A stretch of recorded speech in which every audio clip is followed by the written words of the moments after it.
웰페어 뉴스 브리핑 박정인입니다. 웰페어 뉴스와 함께 사회복지계 이슈를 만나봅니다. 오늘 첫 번째 기사입니다. 보건복지부는 중증장애인 생산품 우선 구매 확대를 위해 신규 품목 아이디어 공모전을 개최합니다. 올해로 4회째를 맞는 공모전은 신규 제품을 발굴해 장애인이 보다 우수한 제품을 공공기관의 수요에 맞게 생산할 수 있도록 오는 30일까지 진행됩니다.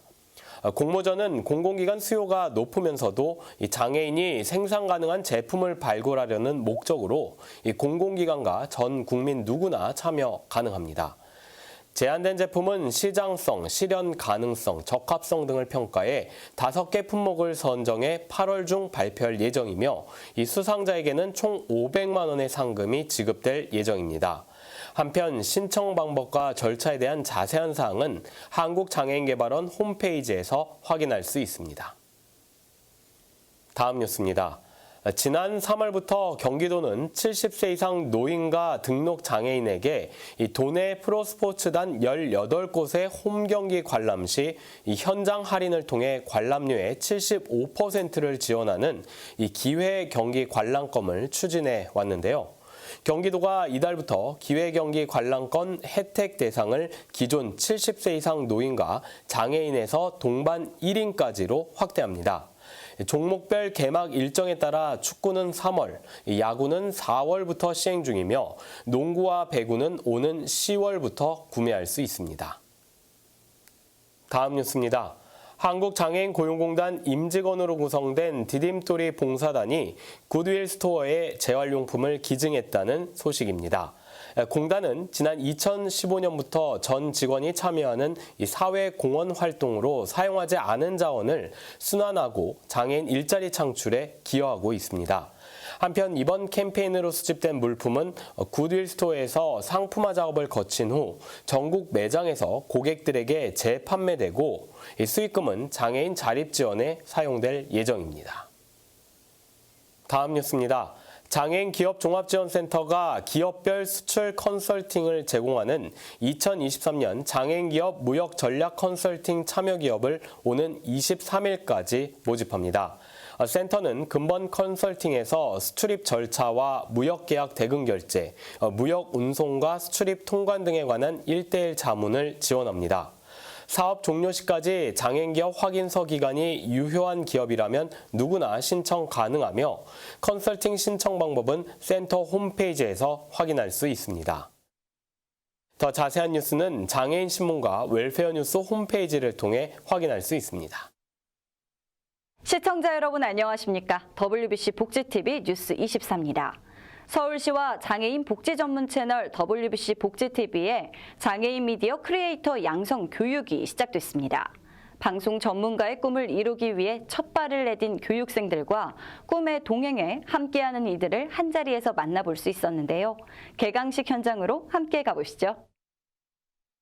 장애인 복지 채널 복지TV가 방송사 최초로 서울시와 손을 잡고 장애인에게 미디어 교육과 취업 기회를 제공해 장애인 방송 전문가를 양성하기로 했습니다. 지난 12일 복지TV 1층 공개홀에서 2023 장애인 미디어 크리에이터 양성 교육 개강식이 열렸습니다. 각 분야의 전문가들에게 방송 기획 단계부터 영상 촬영, 편집 등에 대해 체계적으로 배울 수 있어 이번 교육에 많은 지원자가 몰렸습니다. 여러분들 이걸 꼭 배우셔가지고요. 여기서 끝나지 말고 신문 언론에 가서 종사하면서도 뜻이 우리가 이걸 장애인도 할 수 있다. 그러한 정신을 많이 심어줬으면 좋겠습니다. 특히 교육 수료자 중 심사를 거쳐 선발된 5명에게는 복지TV에 취업할 수 있는 기회를 제공하는 만큼 다양한 장애 유형과 연령, 직업을 가진 장애인들의 관심이 뜨거웠습니다. 유튜브 관련이나 미디어 방송 쪽에 큰 관심이 있었는데요. 접해볼 수 있는 기회가 없었습니다. 제가 가진 할 수 있는 역량을 펼쳐내서 모든 사람들에게 선한 영향력이 될 수 있는 교육은 5개월간 매주 2시간씩 진행되며 교육생들에게는 교육수당을 비롯해 촬영과 편집을 할 수 있는 환경 등이 지원됩니다.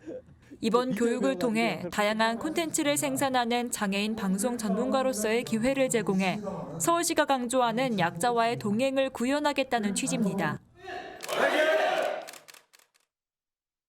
이번 장애인 미디어 크리에이터 양성 교육 과정에는 남녀노소 할 것 없이 많은 이들의 관심이 이어졌는데요.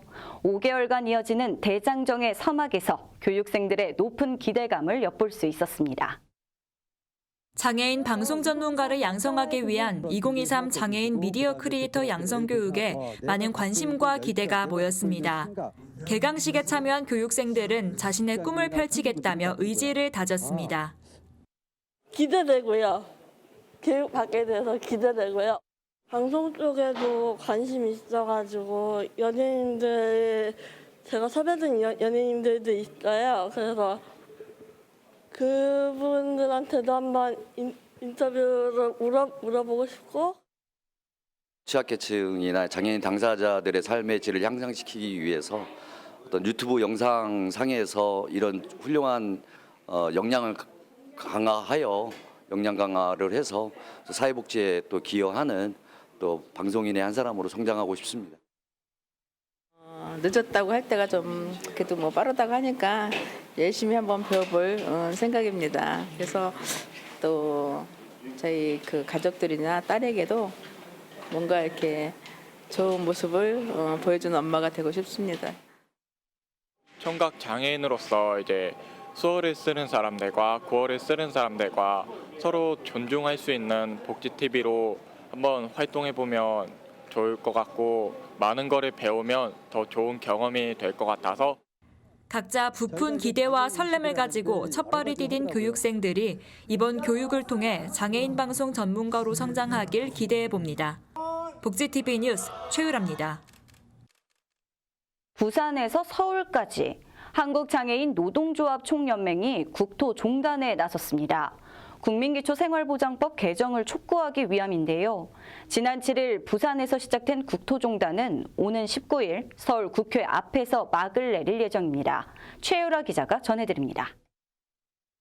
한국장애인 노동조합 총연맹이 국민기초생활보장법 개정을 촉구하며 전동 휠체어 국토종단에 나섰습니다. 이들은 기초생활수급 장애인에게 근로소득이 발생하면 수급권을 박탈하거나 기초생계비를 삭감하는 방식이 근로기피 현상을 발생시켰다고 주장했습니다. 한국장애인 고용공단에 따르면 2022년 국민 기초생활보장수급 장애인 중 경제활동 인구는 약 10%에 불과합니다. 비수급 장애인의 경제활동 인구 비중이 43%인 것과 비교하면 4배 넘게 차이납니다. 그러면서 이들은 근로소득 산입유예제도나 소득에 따른 단계적인 수급비 감액 등의 국민기초생활보장법 개정을 촉구했습니다. 이번 국토종단은 지난 7일 부산시청에서 시작해 대구와 대전 등을 거쳐 19일 서울 국회 앞에서 마칠 예정입니다. 본격적인 장마철을 앞두고 걱정부터 앞서는 분들 많으실 텐데요. 지난해 폭우로 침수 피해를 겪었던 서울 동작구의 한 복지관을 찾아 피해 복구 상황을 점검했습니다. 최유라 기자입니다. 서울 동작구에 위치한 서울시립 남부 장애인 종합복지관. 지난해 8월 폭우가 내리면서 복지관 1층과 지하가 옷으로 가득 차고 전기가 끊기는 등 침수 피해를 겪었습니다. 이곳은 상대적으로 지대가 낮고 보라매공원 호수와 도림천 사이에 위치해 있어 폭우가 쏟아지면 물에 잠길 수밖에 없습니다. 이 피해로 인해 일주일간 복지관 운영이 중단됐고 상당한 재산 피해가 발생했습니다. 피해 복구에는 한 달이라는 시간이 걸렸습니다. 다행히 서울시의 지원으로 복지관은 이전의 상태를 회복했습니다. 네, 작년에 이제 저희가 수해 피해가 나고 시에서 빠르게 현장을 조사하셨고 필요한 예산을 파악하신 이후에 저희가 빠르게 조치할 수 있도록 지원을 해주셨습니다. 물에 잠겼던 사무실과 여러 프로그램 공간은 바닥과 벽을 리모델링해 깔끔해졌습니다. 고가의 장비와 시설들이 위치해 있어 가장 피해가 심각했던 지하, 고장난 보일러와 소방펌프, 예비 발전기 등을 새로 교체했습니다. 물이 샜던 틈새를 보강하고 환기구를 높여 물이 지하로 들어오는 것을 막는 공사도 진행하기로 했습니다. 침수 피해를 예방하고자 여러 대책을 세우고 있지만 올해 또 폭우가 쏟아져 복지관이 물에 잠길까 걱정을 떨칠 수 없습니다. 사실 저희가 공원 안에 위치해 있고 지대 자체가 낮은 상태라 아무리 저희가 뭐 차수판이든 이런 것들을 하더라도 대비가 이게 잘 될지 걱정이 되게 많습니다. 그래서 비상근무나 이런 것들을 해야 될 힘든 점도 있을 것 같고. 복지TV 뉴스 최유라입니다. 이어서 복지계 정책 소식 만나보겠습니다. 앞으로 장애인 등록증을 비롯한 주민등록증, 여권 등 국가신분증의 운영 표준이 제정됩니다. 지난 7일 행정안전부는 올해 초부터 신분증 소관 부처들과 협의해 국가신분증 운영 표준안을 마련했다고 밝혔습니다. 신분증마다 운영 기준과 방식이 달라 불평과 비효율이 발생하는 상황에서 신분증 표준을 제정하고 개선한다는 계획입니다. 앞으로는 모든 국가 신분증에서 국민과 외국인의 성명이 온전하게 표기되도록 하고 신분증 발급 신청 때 제출하는 사진의 규격도 가로 3.5cm, 세로 4.5cm 여권용 사진으로 모두 표준에 맞춘다는 계획입니다. 올해 9월부터 국민연금 부양가족연금과 유족연금을 받을 수 있는 장애인의 범위가 2급 이상에서 장애 정도가 심한 장애인까지 확대됩니다. 보건복지부는 지난 12일 국민연금법 시행령 및 시행규칙 개정안을 입법 예고했습니다. 장애 정도가 심한 장애인은 등급제가 폐지되기 전 옛 장애인 복지법 기준으로 3급 이상의 장애에 해당합니다.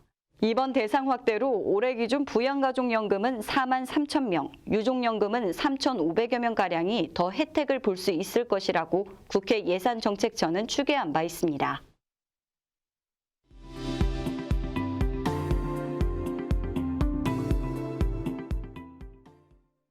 나누면 행복은 배가 되는 바자회가 열렸습니다.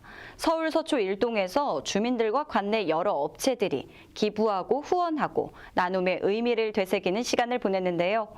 권용찬 기자가 그곳에 다녀왔습니다. 서초동의 한 유명 카페 건물 루프탑 라운지에서 서초 일동 행복나눔 바자회가 개최되었습니다.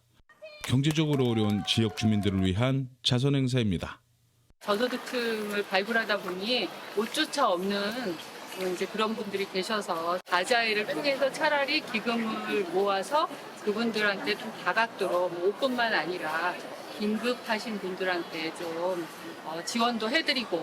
바자회 하면 떠오르는 중고 물품 대신 관내 기업들의 통큰 기부 덕분에 지역 손님들로 장사진을 이뤘습니다.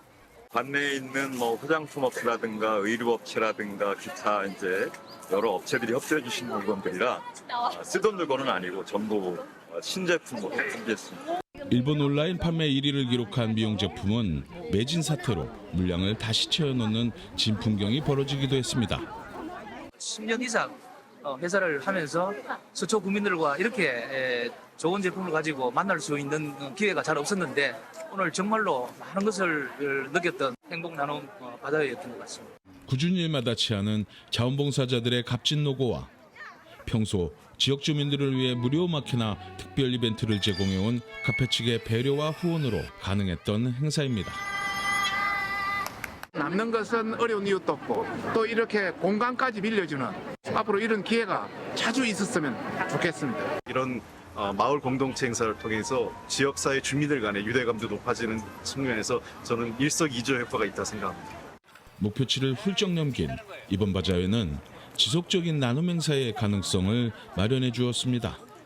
처음 이제 개최하는 바자회라서 이게 잘 될까, 이렇게 많이 모일까 그런 생각을 했는데 기존에 기부하셨던 분들도 나중에 더 많이 하겠습니다 이런 얘기를 하셔서 아마 이게 이제 또 서초 일동의 하나의 시그니처 사업으로 자리매김하지 않을까 싶습니다.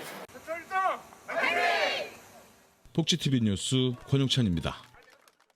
전남 고흥군에서 어르신들을 대상으로 심폐소생술 교육을 진행했는데요. 심정지 환자가 발생했을 때 골든타임을 놓치지 않도록 경로당마다 자동 심장 충격기도 설치했습니다. 황영재 기자입니다. 골든타임, 4분의 기적이라고 불리는 심폐소생술은 심정지 환자의 생존을 결정짓는 매우 중요한 응급처치 가운데 하나입니다. 고흥군은 고령층 어르신들의 응급상황 대처와 소중한 생명 보호를 위해 응급의료에 취약한 16개 읍면 분해 경로당에 자체 예산으로 자동 심장 충격기를 설치했습니다. 이어 지난 5일부터 9일까지 경로당을 이용하는 어르신들을 대상으로 심폐소생술과 자동 심장 충격기 사용법 교육을 진행해 응급상황 시 신속한 대응을 할 수 있게 도왔습니다.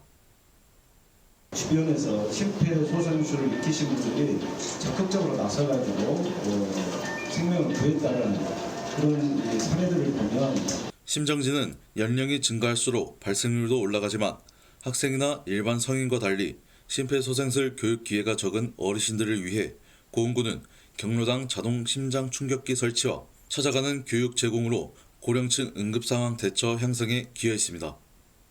복지TV 뉴스 황혜주입니다. 이국적인 음식과 다양한 세계 문화를 체험할 수 있는 장터가 전남 영암군에서 열리고 있습니다. 이주민과 선주민이 함께 기획하고 마련한 3호 주말 장터인데요. 이번 주말에는 영암군으로 떠나보시는 건 어떨까요? 김정윤 기자입니다. 영암군은 결혼 이주 여성과 이주 노동자 등 아시아계 외국인 주민이 많은 삼호읍의 지역 특성을 살려 이주민과 선주민이 어울려 화합하는 3호 주말 장터를 기획했습니다. 지난 3일 열린 개장식에는 5천여 명의 주민이 찾아와 3호읍에 장터가 생긴 것을 반겼고 세계 여러 나라에서 온 주민들이 판매하는 이국적인 음식과 상품을 체험하며 문화를 나누었습니다. 오래전부터 주민들께서 3호에 장이 필요하다는 말씀을 하셨고 2달간 9차례 진행하게 되었습니다. 특히 3호에는 이주민들이 많기 때문에 다문화를 느끼기도 하고 또 외국의 여러 농특산물도 함께 만날 수 있어서 우리 지역이 글로벌 마켓으로 이렇게 성장할 수도 있을 것이라 생각합니다. 우리 주민들께서 주말에 오셔서 좋은 문화활동도 하시고 또 우리 지역의 문화도 함께 만들어갔으면 좋겠습니다. 영암군 선 주민들은 영암 농특산품 판매장과 플리마켓을 열어 주말 장터를 풍성하게 채웠습니다. 3호 주말 장터는 다음 달까지 매주 토요일 3호읍 대불 종합체육공원에서 개최될 예정이라 다문화가 함께 어우러지는 지역 공동체 문화 확산이 기대됩니다. 복지TV 뉴스 김정현입니다. 제2회 전국 어울림생활체육 대축전이 전북 익산 실내체육관에서 펼쳐졌습니다. 장애의 유무를 떠나 모두가 하나 되는 축제의 현장 속으로 김영재 기자가 안내합니다. 대한장애인체육회가 주관하고 전라북도 장애인체육회 및 익산시 장애인체육회가 주관하는 제2회 전국 어울림생활체육 대축전이 지난 9일 개회식을 시작으로 전라북도 익산시 실내체육관에서 열렸습니다. 이날 개회식에는 대회장인 정현율 익산시장, 임상규 전북행정부지사, 이정미 문체부 체육협력관, 정진환 대한장애인체육회장 등 내외빈 인사들과 다수의 장애인 선수단 및 시민이 함께 어우러져 이번 개회식을 축하하였습니다. 우리 익산시는 체육을 통해서, 체육복지를 통해서 정말 장애인과 비장애인이 하나 되는 그런 도시를 만드는데 앞장서 나가겠다 말씀을 드리고, 오늘 이 대회가 그 시초 활동이 되기를 기원을 합니다. 이번 대회도 단순한 체육대회를 넘어 1,500여 명의 참가자가 함께 어울림으로써 서로에 대한 이해가 깊어지는 뜻깊은 자리가 될 것입니다. 특별히 이날 행사의 식전 공연으로는 익산 국악진흥원 임화영 명창의 공연과 그룹 라클라스의 목소리를 통해 동서문화를 한 번에 느낄 수 있는 공연을 선보였습니다. 이어 본 개회식에는 취타대의 입장과 함께 열띤 환호의 박수 속에서 각 지역별 선수단 입장이 이어졌습니다. 문화체육관광부는 장애인과 비장애인이 체육으로 어울리고 체육으로 나눈 우정이 모든 분야로 퍼져나가서 사회 통합을 이끄는 구심점이 되도록 최선을 다하겠습니다. 대한장애인체육회도 장애인과 비장애인 누구나 손쉽게 체육활동에 참여하여 함께 어울리고 건강하게 살아갈 수 있도록 적극적인 지원을 아끼지 않겠습니다. 이번 제2회 전국 어울림 생활체육 대축전을 통해 비장애인과 장애인이 함께 어울려 살아가는 사회 통합에 한 발짝 더 다가가는 계기가 되고, 장애인 선수단의 열정을 통해 장애인 체육의 성장과 발전, 그리고 장애인들이 동등한 기회와 행복을 함께 누리는 사회가 될 수 있도록 기대해봅니다. 복지TV 전북방송 김영재입니다. 지난해 갑작스런 집중호우에 침수되었던 주택들, 복구 작업을 해도 어김없이 돌아오는 여름이 되면 올해는 무사히 넘길 수 있을까 걱정부터 앞섭니다. 얼마 전 서울시는 풍수해 대책 추진 상황을 발표했는데요. 서울시내 반지하 23만 호를 대상으로 현장 조사를 했는데 주거 이전을 한 가구는 1%도 안 된다고 합니다. 침수 방지 시설 설치도 전체 대상의 절반 수준에 못 미친다고 하는데요. 다시금 찾아올 장마가 걱정과 시름을 불러오는 현 문제가 아니라 강렬한 햇볕에 마른 땅을 적셔줄 고마운 선물이 될 수 있길 소망해 봅니다. 이상 WBC 복지TV 뉴스 24를 마칩니다. 시청해 주신 여러분 고맙습니다. 우리 주변에서 일어나는 불공정한 사례부터 억울한 사연, 따뜻한 미담까지 장애인 신문과 웰페어 뉴스 홈페이지를 통해 보다 다양한 소식을 접할 수 있습니다. 시청자 여러분의 제보를 기다립니다. 웰페어 뉴스 홈페이지 또는 전자우편, 전화번호 02-2655-9519로 많은 제보 바랍니다.